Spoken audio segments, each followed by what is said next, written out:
जनता आवाज news channel, आवाज जागरूक जनतेचा। मुलांना मोबाईल देत असला तर सावधगिरी बाळगा। कोल्हापुरातील 6वीत शिकणाऱ्या मुलाने मोबाईलवर गेम खेळताना 5 लाख रुपये उडवल्याची घटना समोर आली। गेम खेळताना हा मुलगा टप्प्याटप्प्याने पैसे देत जात होता। वडिलांच्या बँक अकाउंटमधील 7 लाखापैकी 5 लाख रुपये रक्कम गायब असल्याचे समजल्यानंतर ही घटना समोर आली। त्यांनी सायबर पोलिसात धाव घेतली असता फ्री फायर गेममध्ये हे पैसे गेल्याचे उघडकीस आल्याने राधानगरी तालुक्यात खळबळ उडाली।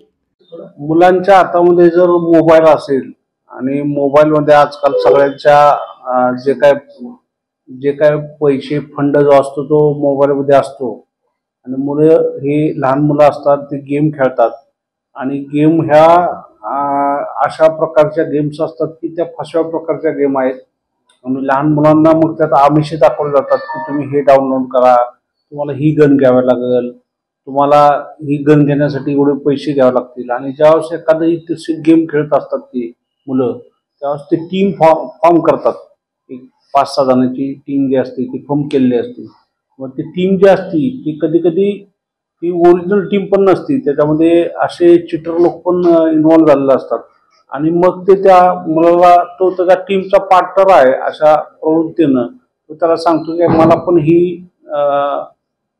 गन घ्यावं लागेल, मग हे माझ्यासाठी सुद्धा पैसे डाउनलोड कर, अशा पद्धतीने हे पैसे जे असतात ते जातात। आणि पालकांनी लहान मुलांच्या हातामध्ये मोबाईल जे आहेत ते अँड्रॉइडचे मोबाईल देऊ नयेत।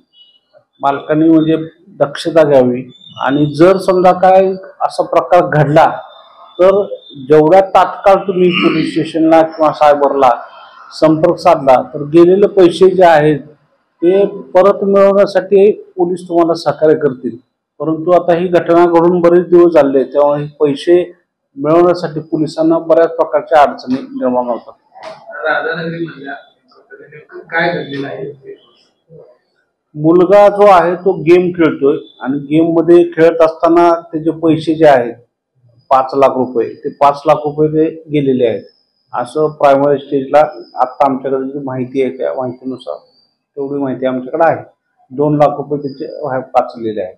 या संदर्भात गुन्हा दाखल झाला काय आणि तपासामध्ये काय आता राधानगरी पोलीस स्टेशनला त्या जे मुलाचे तो मुलगा आणि त्याच्या पालकांना बोलवून घेतलेला आहे आणि ते तिथं त्याबद्दल गुन्हा दाखल करण्याचं काम आम्ही करू। जनता आवाज न्यूज चॅनल, आवाज जागरूक जनतेचा।